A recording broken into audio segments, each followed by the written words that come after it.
Hey, good afternoon, everyone. I am Command Sergeant Major Jason Melton, and I'm currently assigned to Jaber, Alaska, serving as the Command Sergeant Major for the 59th Signal Battalion with 516th Signal Brigade, Voice of the Pacific. Cool. So today, we'll be discussing the topic of developing human capital for multi-domain operations and leading, training, and cultivating signal and cyber teams in competition and conflict. But first, I want to welcome our panel and allow them to introduce themselves. Go ahead. Hi, good afternoon. We seem to have thinned out quite a bit, but I appreciate everyone sticking around that is still here in the audience. I'm Command Sergeant Major Pamela Colon. I'm the CSM for 30th Signal Battalion. You just saw my commander up here a little bit ago, Colonel Joyner. Good afternoon, everybody. My name is Senior Master Sergeant Christopher Padden. I currently work at SOCPAC as the Senior Enlisted Advisor for the J6. That's all I've got. Sergeant Major Derek Day. I work at the Regional Cyber Center Pacific with Lieutenant Colonel Mintz, who briefed on the last panel. All right, good afternoon, team. Command Sergeant Major Dominique Davis, Command Sergeant Major for 516 Theater Signal Brigade. Brigade Commander is Colonel Andrew Brockoff. Hey, Team Sergeant Major Buenavente. I work in U.S. Army Pacific G6, and I work for Colonel Alden Johnson. Good afternoon, everyone. Sergeant Major Thomas Green with 11th Airborne Division G6, and I work with Lieutenant Colonel Barry Ciotti. Good afternoon, everybody. I'm Command Sergeant Major Maho Mateo. I am the Battalion Command Sergeant Major for the 307 Expeditionary Signal Battalion Enhanced. My battalion commander was just up here, providing the best. Awesome. So again, welcome to the panel members. So we're going to go ahead and set the stage and kind of talk about why we're up here. So USAPAC's strategy to achieve positional advantage in the Pacific is realized through four strategic methods. It's organize, generate, apply, and build. The role of the senior enlisted leader is key in all of those methods. However, we are more pivotal in the organize and generate methods. Within this strategy, the senior enlisted leaders plays a critical role in shaping the organizational structure and culture of the unit. They work with commanders and other leaders to ensure that units are optimally organized and equipped to carry out their missions.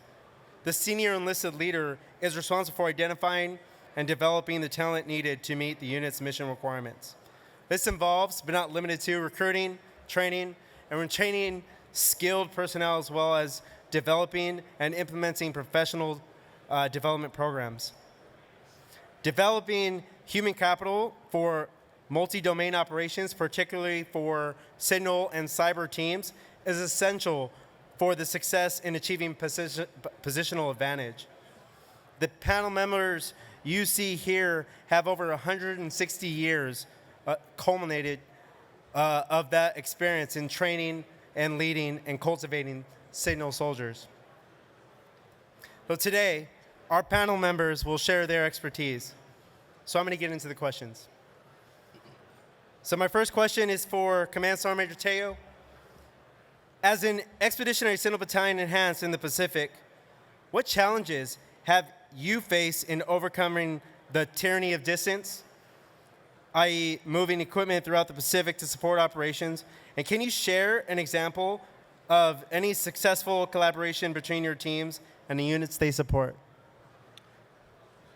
So the challenges that we have in the Pacific, I mean, if you look at our equipment, it's a scalable, so it's called a scalable node network. It comes in a couple of cases, but in order for us to get from point A to point B, we have to fly commercial. And based on the poundage, some of the airlines, there's some issues, and we have to pay for that through our government travel card so we can get our stuff from point A to point B. So that's a challenge for us when we start talking to our supporting customer to get that system out into the Pacific. So that's a challenge. Not only the other challenge that we have in the 307th is that we're doing more with less. So each of my 48 scalable node networks are manned at 4 each. But if you ask me, they're not. I have 3 that are manned. So sometimes I have to reach out to, like the 30th, for example, I have to reach out to Pam Cologne so I can get resource, I can get folks to man that equipment. And without her, I gotta tell you right now, without her support, my Bravo company would not have been successful. So I can't I have to utilize my networking of command sergeants major and sergeants major in order to make the mission happen. Awesome. Thank you for that. My next question is for Command Sergeant Major Cologne. How do you see the role of the signal workforce evolving in the rapidly changing field of signal operations? And what skills and qualities will be most important in the coming years? So this is one of the first things that I noticed was going to be a challenge when I first came into this seat, because I've been in tactical organizations my entire career. And then, of course, towards the end of my career, they decided to put me in a strategic organization where the workforce is primarily made up of civilians. So I have a very small green suitor workforce, and they are considered the season to the rest of the organization. And that's because they change out so frequently. Every 3 years, they change out, while our civilian workforce is there sometimes upwards of 40 years or better. So we are the season as the green suiters, and us being OCONUS makes us unique because we are a battalion and not just a NEC. Whereas if we were somewhere stateside, it would only be civilians and there wouldn't be a commander / director. So when I came into this organization, I realized as we were going through Cora, as I hit the ground, and we were seeing that there were holes and there were things that we needed to fix, I was wondering, what do our green suiters, where do they fit in fixing these things that we were mandated to fix, or else our network was going to get shut down? And the answer was from our civilian population is we don't have the time to train the workforce on how to fix these problems. So basically, they're only used for manual touch labor. And I see that is a gap, a huge gap. And what is it that we are able to do? Because I'm not only responsible for the green suiters being able to be trained and ready to contribute, but for the civilian population in a much different way. I can't tell civilians what to do. I'm not in that capacity, but what I can do is talk to them. I have to communicate with them. I have to find out what it is that they need. I need to talk to my counterparts that have been in this seat longer than I have and get their knowledge and advice from my brigade sergeant major who's been in my seat before. So with their support and guidance, I have those conversations with them. What is it that we can do as we get these new technologies that are from contractors? So industry gives us these technologies, and a lot of the times they hand it over to us, and they're like, here, now O&M it. But we've never seen this technology. We don't know how to use it. We're not engineers. We can't fill the gaps because sometimes it's not an interoperable technology. It's not something that perfectly fits in what we already have. So I think us having a seat at the table at our level when it comes to discussions of contracts and what is included in those contracts, such as training for our green suiters or for our civilian workforce, so that we are able to have that smooth handoff between industry and the contractors to hand it over to who's going to maintain and operate it. Because once they hand us the technology, their part of the contract is done. If we don't build it into the contract that they're to give us some sort of training or handoff, that we're able to take on that on our own. As far as our green suiters specifically, though, one thing that we have taken advantage of is the SCIP program, which is Supported Command Integration Program, which takes the IMOs from each of our supported organizations, and we get them trained up on what they can do at that level, and it kind of makes them an extension of the NEC. So for instance, when we upgraded to AUDS and we transitioned, there was a lot of re-imaging that needed to happen, and our 30 soldiers don't have the manpower to be able to do that on ground. So we provide training to be a force multiplier and train those IMOs to get them up to speed so that they're able to do that at their organizational level. So that's one thing that we do. And then it's just a balance of talent management and broadening experience and stabilization. when it comes to the soldiers, because we only have them for 3 years. But once we have someone that's really good, you don't want to let them go, because there goes all the knowledge that they came with. So a lot of times it's me and my relationships with fellow sergeants major that might have somebody that fits into our organization, has a skill set. So working those networks for talent management, also giving our soldiers broadening experience, because sometimes they're experts because they've been in this field for too long, and then they end up like me, who's been in tactical their entire career and then is put in charge of a strategic organization. So it's all a balancing act, but yeah, that's what I'm doing so far. Awesome. No, thank you very much. 11th Airborne, this is for 11th Airborne Division G6 Sergeant Major Green. Hey, what are some unique challenges that the 11th Airborne Division faces by operating in the Indo-PACOM AOR, and how are you addressing those challenges? Okay, so good afternoon, everyone, again. So some of the challenges that we have operating up in the Arctic is, like my boss said, Colonel Ciotti, is once you get above about 65 degrees latitude, a lot of the programs of record that the Army fields us just won't work. So we have to go with a lot of COTS solutions to solve those problem sets. As well, the cold. He also spoke about operating in the cold. Temperatures during our JPMRC rotation, while we had a 90-degree temperature change, we went from -50 up to 40. So the equipment that the Army fields us with is just not meant to operate within that cold. Batteries that people have on their radios, the battery life is zapped in the cold. People have to move the gear, the radios, closer to their body heat, so that way the heat off of their bodies is keeping the radios warm, so that way the soldiers can communicate, and we can have the commanders at Echelon can have a solid understanding of what is going on the battlefield in real time, or as close to real time as we can get. Another challenge that we have is, like Colonel Ciotti has said, we are geographically separated. We have one brigade up in Fairbanks, as well as an aviation brigade that's up there that was recently activated. And then we have the division headquarters down in J-Bear, as well as 211. Also two different types of units, if you will, where we have an airborne brigade in 211 and an air assault type of unit up with 111. So lots of different pieces of equipment that are being utilized. Another challenge that we have is the aviation flames, as airframes, excuse me, as you move into using the different radios and stuff, they will not upgrade. They being the Army is not going to upgrade some of the radio mounts in the helicopters to take some of their newer radios. So that becomes a challenge on how do we communicate with the flight crews and stuff like that as the Army moves through the ITN migration within the BCTs and such. Moving into a little bit of, so how do we train with that, is there's a lot of people that love to stay in Alaska. It's like a love-hate relationship. You either love to be in Alaska or you hate to be in Alaska. It's just kind of what it is. So trying to leverage the people that want to stay there, but my premise is, hey, if you want to stay here, great, but after 2 tours, I need you to go someplace else, because I need you to spread that knowledge over to the rest of the Army. I need somebody else to come in and learn what it is that it means to operate up in the Arctic, because it is a very unique challenge set up there. Another challenge is, because we don't get a lot of people up there, we're a growing division.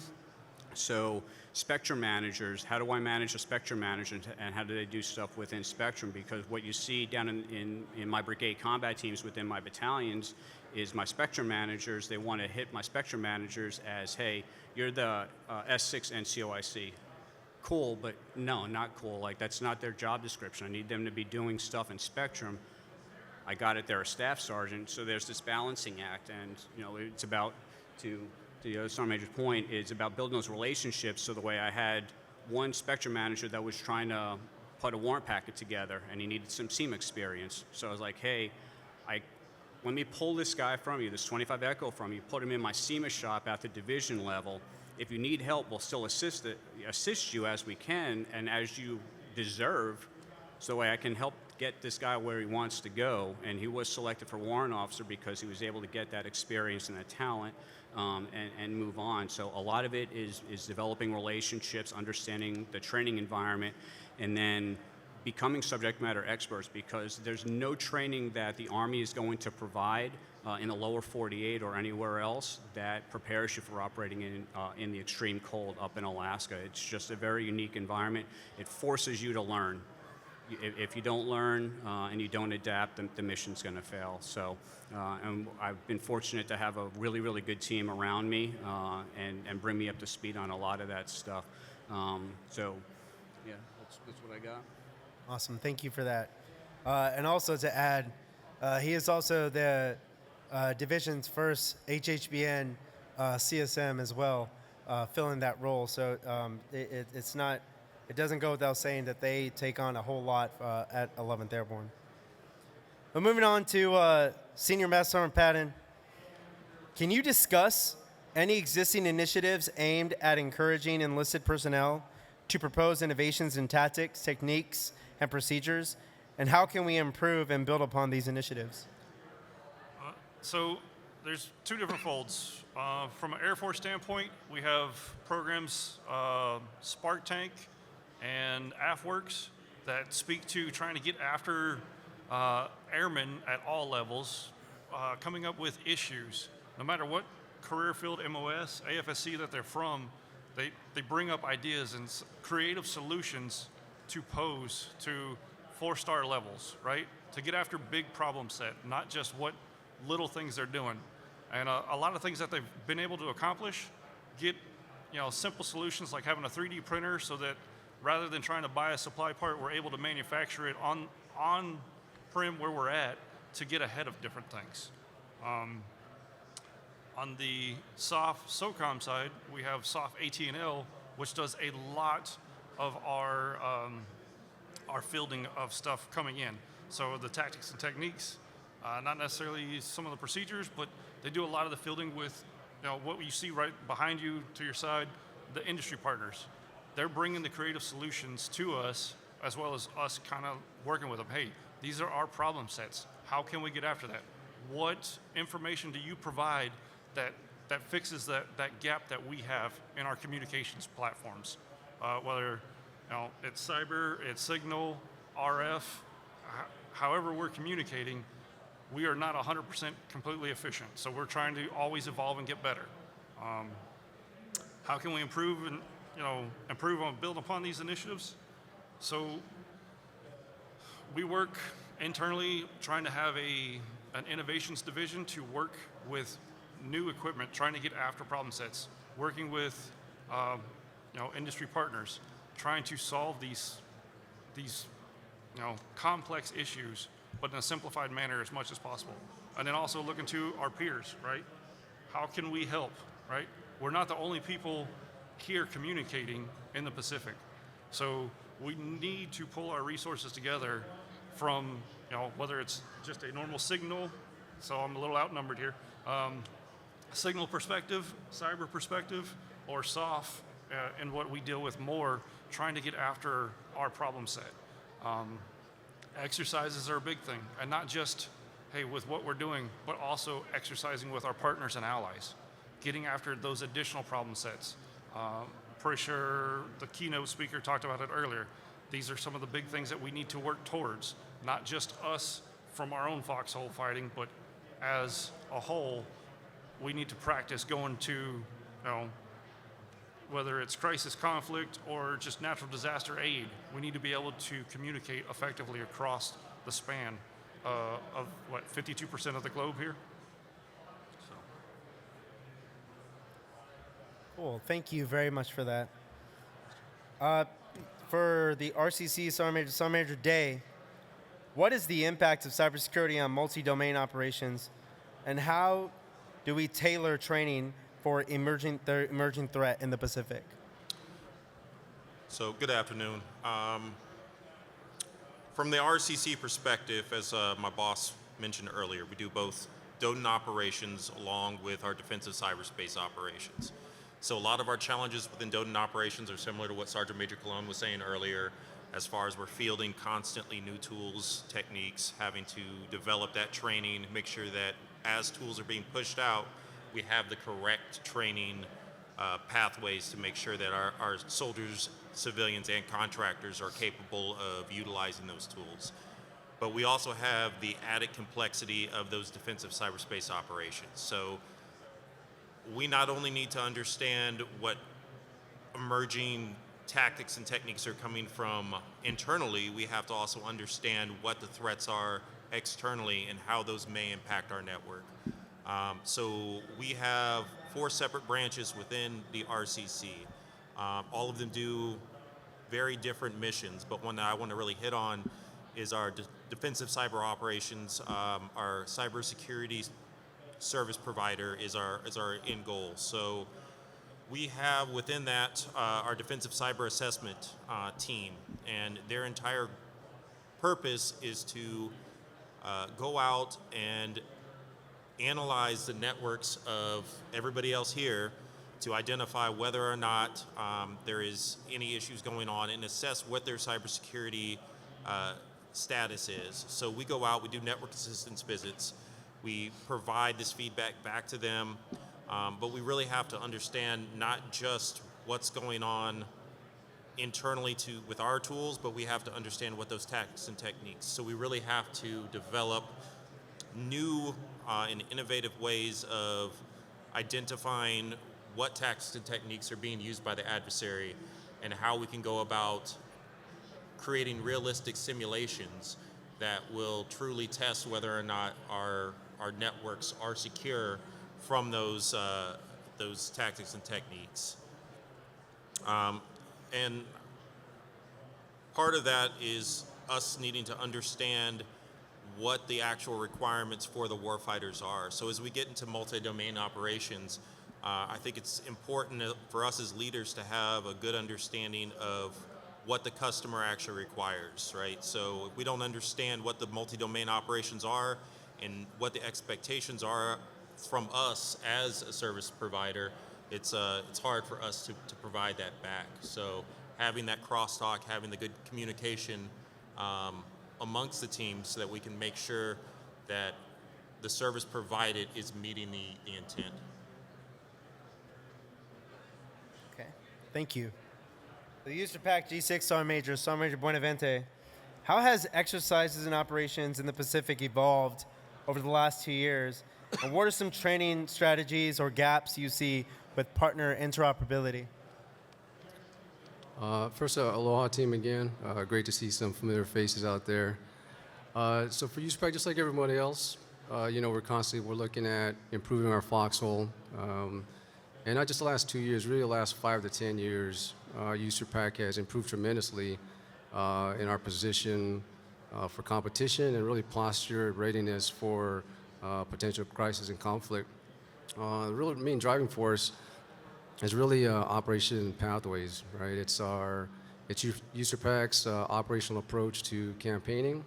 It's 40 plus exercises we do every year, some Army to Army, some joint. And you just look at how some of these exercises have grown in scale, in scope, complexity, to include the addition of, the constant addition of partner nations. Like, for example, Garuda Shield used to be just Army to Army. Now it's like, I think, 14 nations, both active participants and observers. Our biennial event down in Australia, Talisman Saber, used to be just Army to Army. Now it has multiple partner nations as observers. The annual one in Japan, Yamasakura, used to be just Army to Army.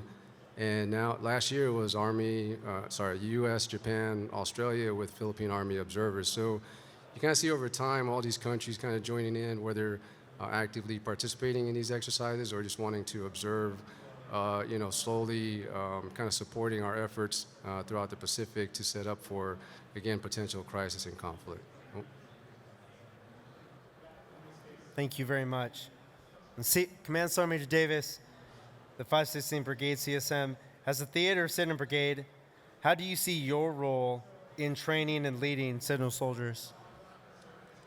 All right, so good afternoon again, team. So as the Theater Signal Brigade, again, we talked about this earlier in regards to the tyranny of distance that we have throughout the Indo-Pacific and those challenges that come along with that. Some of those challenges that persist with that is in regards to our personnel.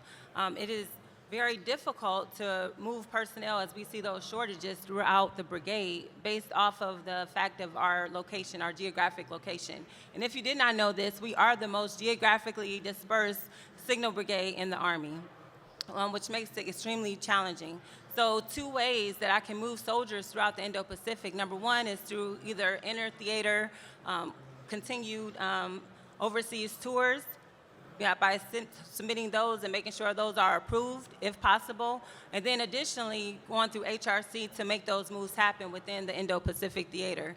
Additionally, those shortages and challenges that we have of our personnel when we don't have the inventory of specific MOSs, for instance, our 25 Sierras, our 25 hotels, that we have those challenges within 78th Signal Battalion in Okinawa, as well as our 25 hotels that Sergeant Major Teo alluded to earlier in 307th ESBE. So when we identify some of those challenges, what we have to think about as senior leaders, and I ask you all to think about as well, when it comes to cross-training our 25s, as we know that the Signal Corps has converged a lot of our MOSs specifically because of the fact that others see us just as signaleers. They don't see all the additional MOSs that we have. They just see us as 25 holistically. And so what it's incumbent upon us to do is ensure that every single signaleer or soldier that we receive, that they are trained to standard. We talk about the institutional domain of us receiving a lot of our soldiers from AIT and that institutional domain. But when we receive them to the operational domain, we must identify a training pipeline to make sure that they are trained specifically for our organization.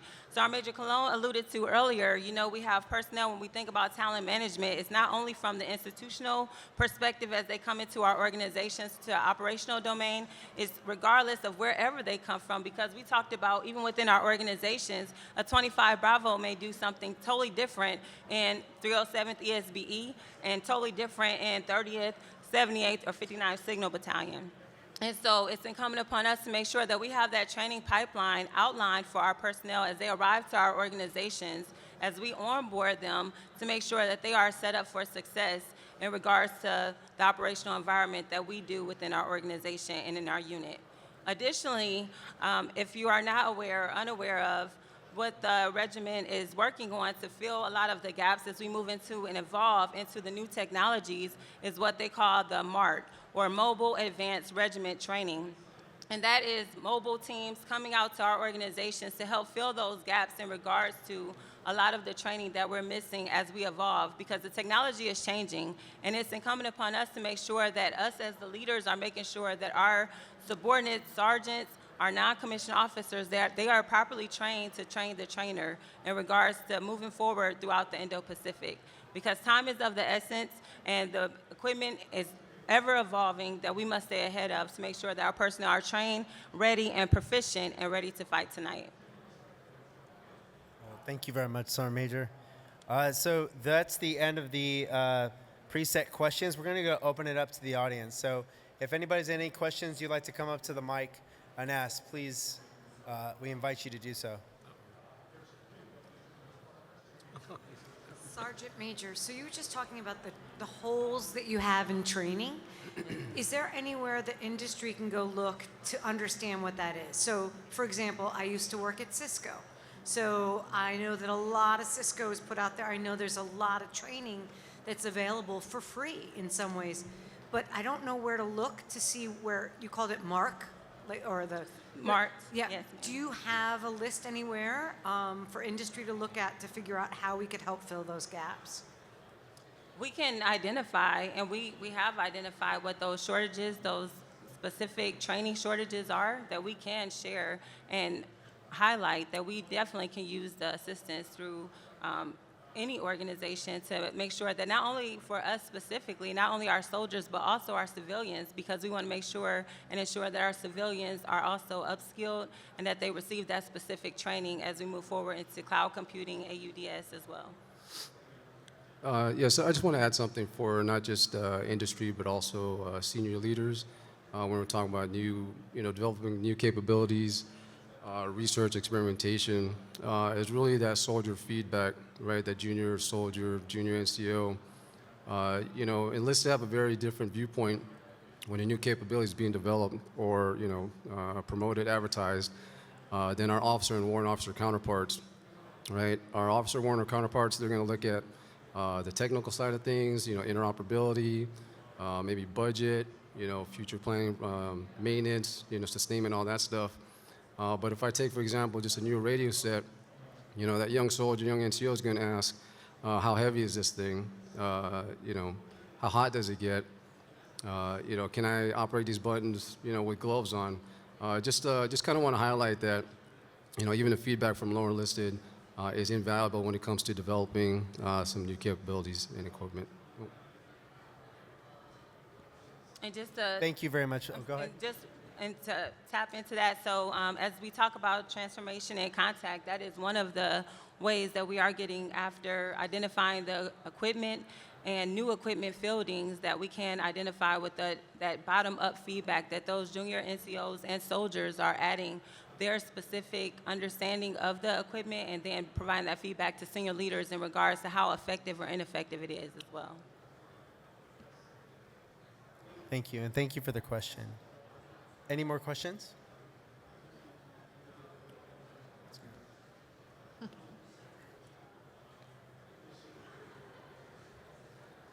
So thank you for all the information. My question is that I noticed that soldiers coming out of AIT and they start serving at the most likely strategic level. My previous experience that there's a clear distinction between junior soldiers and NCOs and officers, but I realized that the NCO ability to think through operation and come up with a strategic plan, almost guiding and helping officers to be on track for operation, is definitely needed. It's no longer NCO executing and then move on to the next target. What's your plan and what do you do now to grow this successful NCO to be strategic thinker and planners, so they're not only helping officers to execute, but actually help and guide them to plan, so we can always come up with the successful operational plan. So what do you do now and what's your plan? I'll chime in. Hey, sir, I'd say from my perspective, one of the biggest things that can be done is making sure that those junior NCOs have a seat at the table when that planning occurs. A lot of times, as a junior soldier, you are the one that's out executing, and you're not part of that planning phase, and you don't understand the full idea behind it. And then by the time those soldiers become NCOs, that's all a really steep learning curve where they're not able to pick it up necessarily right away. So by involving them early on and making sure that they understand the planning behind it and the reasons for that planning, you're going to have more effective NCOs later on that are going to be able to contribute more when it comes to that strategic level thinking. I'd add to that. So if you look at a young sergeant E5 promotable staff sergeant, that really should be the time when they start touching the MDMP process. Because sometimes they wait, like it was said, hey, you're doing the job, you are in the fight, and then when you become a first sergeant, you're in the trenches with your soldiers. So you're doing the MDMP. Whatever comes out of that plan, you're doing it. So if you have the opportunity to go to battle staff and do some of those courses to educate you in the MDMP process, by the time you get to the academy, I guarantee you life will be a lot easier. If you go there just, hey, I've been in the fight continuously, and then you go there, you're gonna get the deer in the headlight look. And then when you get to the Department of Army Operations, you're not gonna get the best grade if you're trying to make commandant's list. And then additionally to that point, sir, so what we have started here in 311th and 516th throughout Oahu on island is enlisted manning laydown to identify, some of those gaps where we can move around and allow those NCOs to have that diversity. And again, back to Sergeant Major Cologne's point, where we've identified maybe someone being more in a tactical organization, maybe a strategic organization, that we can move them around and identify that talent to make sure that they are trained specifically to understand and have that seat at the table and be a part of those discussions as well. So I think we're moving in the right direction in regards to that, to make sure that we are aligning personnel and properly aligning them So they can have that diverse background well before they get to the academy, even assisting them to be successful in MLC and making sure that they understand how the Army runs. They also understand battle staff, and they also understand those processes and being part of the staff. I don't want to beat a dead horse, but I just want to kind of jump on this. I think this is like a sergeant major's dream, this question. So I think that's why we're all kind of excited to answer it. But I think that early and often is when we need to exercise that muscle, because it's from somebody who personally grew up in a fishbowl in my Army career and then was thrown in the Pacific, like here you go. I definitely see the value in exposing young soldiers very young in their career. And I think that the Army is kind of transitioning towards that. The first time I ever had to write a paper in the Army, I believe, was the academy, and I probably wrote at least 20 in that 10 months. And it was very difficult for me. So I take that experience and I try to give that experience to my young soldiers, like, hey, and PME is starting to incorporate it in the lower level PMEs as well, to start exposing them to that and that level of thinking, and MDMP as a concept, and things that maybe, because in the environment that we came up in, it was pretty much focus on this very small task and become really good at it. And now we're trying to create more critical thinking. So I think that it's a cultural change, and I believe that we're headed in that direction. But I appreciate your question, sir. So I'd like to add to that, not just from a sergeant major's perspective, but a leadership perspective. I think it's our role, and it's very important for us to help grow that, right? If we don't grow and not nurture it along the way, they're not going to develop those skills, right? So all of us have had School of Hard Knocks as well as other things along the way to get to where we're at. But those strategic leaders that help pull us up, what did they do? What did they do well? What did they not do so well at, right? What's in our playbook? How can we help benefit the next generation? So as I have like a young E4 from the Air Force, senior airman, hey, I let him run a morning meeting for 20-something people. He'll come run it past an NCO and say, hey, this is what we want to do today. Do I have your stamp of approval? Yes. Execute, right? We're still sitting there. We're still in the room, but we're still pushing them to develop those leadership skills. They start thinking about it. Hey, well, did you consider these other things that you might not have thought about? Oh, so they start working through those skills. The other thing is, right, I only have limited billets where I'm sitting, but I can help give joint experience, which is another critical thing to learn, because I only have 2 soldiers, so I have a 25 Echo and a 25 Bravo. I have a bunch of Air Force Master Sergeants, I have some Navy ITs, and I have a Marine Staff Sergeant. So we have a little bit of everything going on, and it also, we learn from each other. I'm not going to say I'm the best. Air Force is not the best. We learn together as a joint environment and trying to make each other better. Yeah, I just want to beat that dead horse just one more time. Just one last hit. Only because there's commanders in here, future commanders, right? So just kind of share my own quick experience similar to some of my peers. I was down at the company level my entire career, until making really sergeant major. And so I remember, I finished my 4 years. I did, 2 stints as a first sergeant. I left that position not thinking I knew everything, but I thought I knew a lot. I thought, to be honest, I thought I knew a lot until I showed up to U.S. Army Africa G6. That was my first time anything higher than battalion, and I was just completely floored at how little I knew about the Army. Part of it was my fault, kind of knowing, but also I didn't know what I didn't know, right? So, sometimes when you're looking at soldiers or NCOs, you just want to stay at the company level.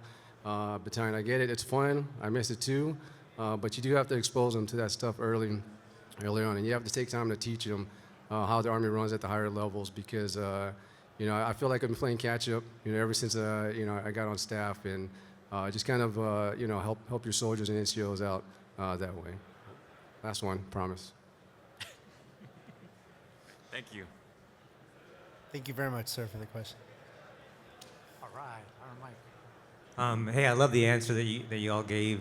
I just wanted to highlight that something I've seen here in the Pacific that I haven't seen anywhere else in the Army, and that's like at the Regional Cyber Center, we have people come from the Air Force, and we learn how they do their incident response, and they come and see how we do it. We also have people from the 516th, from the 30th NEC. Also, we've invited like 307th So we have people coming through and doing tours of that strategic level, right? So they can have a better understanding of what's happening. And again, that's just something I wanted to highlight, some more of a comment than a question. But if you have anything to add to that, but again, that's something that's happening in the Pacific where we actually are going around visiting each other, getting to know each other, and how we do business. And I thought that was something important to highlight. Hey, sir. I appreciate the shout out, RCC. And I'll add on to that. So we are an authorized career skills program. So you have soldiers that are in the process of transitioning out, and they've only been on tactical, they've only been somewhere else, and they want to see what it's like at an RCC. We don't say no to free labor very often. So have them put in a packet, and I will review it. Good plug. All right. Good afternoon, teammates. Chief Ibai coming from the A6 SEL side over at Korea. Definitely great answers on the mentoring, molding, and developing our formations. I think it's very valid in terms of how we grow our airmen, our soldiers, and developing into the leaders that they need to be to replace us someday. My question is a little bit more specific. I know how we're doing it on the Air Force side, on our DCWF. I'm curious how all the other services are implementing your cyber work roles in growing the human capital across the other service, your service specifically. Over. Cyber. Did that make sense?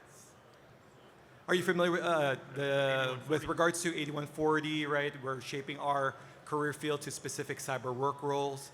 I'm curious what the cyber work roles are for your services line up to what really federally across the government, from civilians to military, and how we code all those work roles. So I can answer a little bit on this one. So as far as the 8140, I think the Army as a whole is still working a little bit on getting that exactly defined as how we're going to do it. Internally to the RCC, we do have all of our positions defined as far as our cyber work roles, and then we do a lot of internal training for our people. So as people are coming in, we identify based off of position, based off of responsibility, what exactly is needed, and we make sure that everybody is getting all that required training before they're actually put into a position where they need it. So. I would say I've seen it change a lot over the last couple years as we went to 8140, because it used to be a requirement, like every 25 Bravo had to have Sec Plus or some ridiculous standard. And not only was that not something that we were able to accomplish once they already came to the operational level, because it was unrealistic, it relied heavily on an industry standard or certification. And we can achieve the same thing through experience. So I think as long as we're able to identify this individual has that level of skill and they can demonstrate that a commander should be able to make that determination and take that risk and say, I trust that this person is able to supervise this group of soldiers because they have the experience and the knowledge and expertise. I know that's something that NATO has kind of adopted, because they're given equipment that they don't own, and they're told in order for your soldiers to be able to operate this, we don't trust them, they have to have these numerous certifications and go to Portugal, for months at a time and get all this training, which is taxing. It takes away from the workforce. It costs a lot of money to do so. And we were able to write out basically a storyboard of this is this soldier's experience and this is why I trust them to be able to operate this equipment. So I think we should kind of adopt that same kind of mentality. Obviously, it's not my call to do so, but that would be my advice. And then I know that we have kind of reduced the requirement to only supervisory level. So if we only have a team of 6 and there's one supervisor, only that one person is mandated to have that level of certification, as far as the Army is. Thank you for that answer, or that question. School and panel, thank you for the answers. Do we have any more questions? There we go. Right. Tropic lightning. Hey, good afternoon. I'd like to say I appreciate you guys coming here today doing this. I think it's always good to hear from Sergeant Majors, get the Sergeant Major's perspective. In regards to manning, I know the Army or the Signal Corps, we're moving to the 25 Zulu MOS. I'd like to get everybody's opinion. I know Air Force, you probably don't have an opinion on it, but the 25 uniform is Zulu MOS. Just your opinion, anybody on the panel, what is the impact you think it will have on the force? Like dealing with strategic units and tactical units. Is it sufficient to have that 25 Zulu MOS, or should we stay where we at? So, from my perspective, it's a letter. It doesn't really matter. Like right now, I'm a 25 X-ray, and X-rays and Bravos are pretty much used interchangeably. The one thing that I would have changed, that I don't agree with how the Army did it, is how they did E8 and E9 becomes a 25 Zulu. I would have put E8 at 25 Yankee or something like that. Like you're not quite there. And then have 25 Zulu for the E9s. But insofar as what the letter is, to me, it doesn't make a difference. You know, you're still at the pinnacle of your MOS. You're a subject matter expert, and you're managing talent, and you're training in, like the point was made earlier, we're training our replacements. We're on a glide path out of the Army into retirement. So that would be the one change that I would do. I would make the 8s merge everybody at 8, so that way all of them have their ability to be a first sergeant. You know, all to a 25 Yankee, and then at E9, 25 Zulu. And you can be a SAR major regardless if you're a 25 Delta or 25 Echo, because that's generally not in their career path. It's not an opportunity that they're afforded, but you know, we have the capability to do that. So that's where I stand on it. So I know we had this conversation earlier. I see a huge opportunity with this because I'll give you my example. Tactical my entire military career, coming out of the academy, you're going to a strategic unit. 516th, 3 necks, 1 tactical battalion. Great. Battle buddy of mine spent strategic his entire time. Coming out of the academy, you're going to a tactical unit. So now what does that do with the 25 Bravo? There's positions out there that 25 Bravos currently possess that we as 25 X-rays cannot go. And yes, we're interchangeable, but as a Zulu, now I have an opportunity as an E8, a Master Sergeant, to go to those positions and learn. So when I come out of the academy and I go back to a strategic organization, I know that, and I can see something else other than a expeditionary signal battalion enhanced or a strategic neck. So I think it's a huge advantage, and I think it's good. Yeah, it's really just formalizing what we're kind of already doing with talent management amongst senior leaders. So really no change, nothing really else to add. Agree with that as well. And I too agree with it. However, again, going back to what we discussed earlier, is to make sure that we diversify our talent well ahead of time. So it's not that culture shock of going from a strategic organization or a tactical organization. And so for me, being a former Bravo, if you will, I've had the opportunity to be, in a BCT and an ESBE and a strategic signal battalion, so well diversified, if you will. So it was no shock for me. And so, but someone helped start my career in that path a long time ago, so it wasn't a shock for myself. However, other sergeants major, as they have alluded to, it was. And so I think it's incumbent upon us to make sure we identify the talent and see where they need to be diversified. They may like it where they are, but it's up to us to help them understand their career path to make them better. Yeah, on that note, I want to say it's important that we identify those soldiers as they're coming up, and we make sure that we're preparing them for that next level. Because when you merge at a certain level on an MOS, and I can speak from experience, I started out as an air defender, and it's the same thing. They go to Zulu at E8. But the issue is you have some MOSs that are going to have more opportunities for, say, platoon sergeant time, more opportunities for broadening opportunities. So now all of these people from different backgrounds are competing against each other for those same billets. So if we don't understand that, there's equal value in a 25 Bravo who is running an S6 shop versus a hotel that was a platoon sergeant, then we're disadvantaging good soldiers when they're competing for those promotions and for those first sergeant positions. So we just have to make sure we take a holistic look at a soldier and not just look at, okay, I'm sitting on the board and these are the things it says he must have. Well, if he was a Bravo, he may not have that platoon sergeant time just based off of the availability positions. Thank you very much for those You don't have anything? answers, and I thank got you for nothing the for this question one. summary. What's that? So I got nothing for this one. Awesome. Do we have any more questions from the group? Okay, thank you again. So, first, number one, let's give a big hand to our panel. Thank you.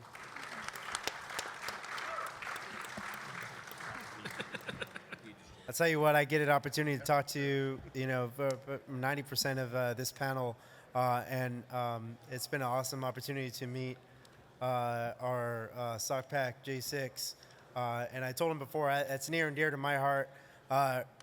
Years back, I was able to deploy with SOCPAC and do some fun things. So it's a great opportunity. I'd also like to thank AFCEA for giving us an audience.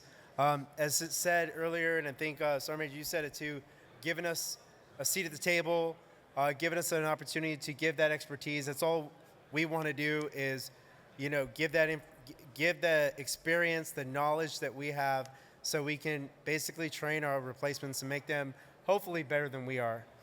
And lastly, thanks to industry for enabling and supporting, from training, capability, and just everything that we're able to do. We can't do it alone. At least within the 311th and 516th, and looking at this from Indo-PACOM, USERPAC, and SOCPAC, this is a joint area of operation. We don't do this alone. We don't do this Army. We don't just do it Air Force, Marine, Navy, Coast Guard, or now Space Force. We don't do this alone. And also, we don't do it alone without interoperability with our bilateral partners, the Japanese, the Australians, Indonesians, and just everybody, the Koreans in the Pacific that are allied and partnering with us to really get after our ability to get our resolve in the Pacific. So again, thank you all for attending this panel. We are complete. If you have any more questions for the panel, please talk to them offline. Thank you.